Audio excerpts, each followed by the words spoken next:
પ્રશ્ન પૂર્ણ થાય છે। આગલા જેટલા પણ વિડિયો છે તેમાં આઈએમપી પ્રશ્નો હતા જે આપણા બોર્ડના પેપરમાં પૂછાઈ શકે એવી શક્યતા છે। 100% તો હું કહું જ છું, બાકી તૈયારી પણ પૂરા પાઠ્યપુસ્તકની કરવાની રહેશે જ તમારે, પણ આ પહેલા આ પ્રશ્નોની અંદર નજર નાખી લેજો અને પાકા કરી લેજો, મારી એવી નમ્ર વિનંતી છે। અને 10મા ધોરણના બીજા વિદ્યાર્થીઓને આ ક્વેશ્ચન ફોરવર્ડ કરજો, બરાબર। હવે જોઈ લઈએ લાસ્ટ આઈએમપી પ્રકરણ છે 7 સજીવો કેવી રીતે પ્રજનન કરે છે। 42 અને 43 ના ક્રમમાં હશે આ પ્રશ્નો। બીજું કે આ જે 7મું પ્રકરણ છે તે 6 માર્કમાં હશે। હવે જોઈએ યૌવનારંભ એટલે શું? યૌવનારંભ દરમિયાન જોવા મળતા લૈંગિક પરિવર્તનો જણાવો। મોસ્ટ આઈએમપી પ્રશ્ન પૂછાઈ શકે તેવો છે। સ્ત્રીનું પ્રજનન તંત્ર આકૃતિ દોરીને સમજાવો, પૂછાશે જ આ પ્રશ્નો, યાદ રાખજો। ત્રીજો પ્રશ્ન આલિંગી પ્રજનન એટલે શું? તેના પ્રકારો પૈકી કાલિકા સર્જન અને બીજાણુ નિર્માણ વિશે આકૃતિ દોરીને સહસમજ આપો। જો આકૃતિ ફરજિયાત દોરવાની રહેશે, આગળ પણ કીધેલું છે કે એક પેજમાં વ્યવસ્થિત ઘૂંટતા નહીં, વ્યવસ્થિત પેન્સિલથી ન જ દોરજો, નામ નિર્દેશ પણ પેન્સિલથી ન જ આપજો અને ધ્યેયના કાર્યો સમજાવવાના હોય તે નેક્સ્ટ પેજ ઉપર જ કરજો।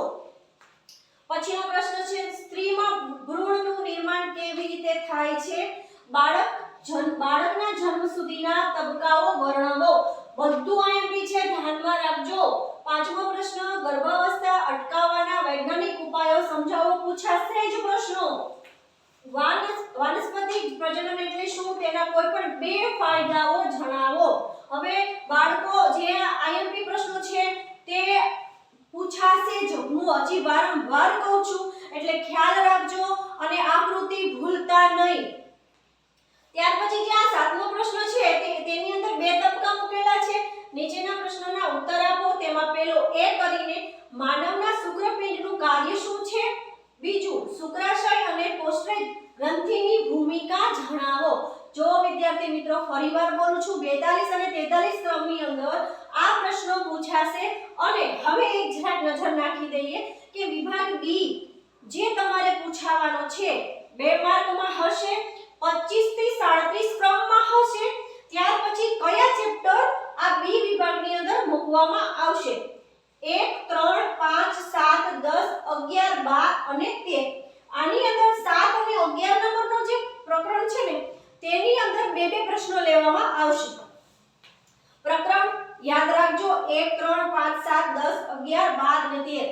ક્રમાંક 25 થી 37 વિભાગ બી 2 માર્કમાં પૂછાશે। ચલો બાળકો, આજે વિજ્ઞાનનો આઈએમપી અહીંયા પૂર્ણ થાય છે અને હવે ગણિતના બેઝિકના આઈએમપી લઈને આવી રહી છું।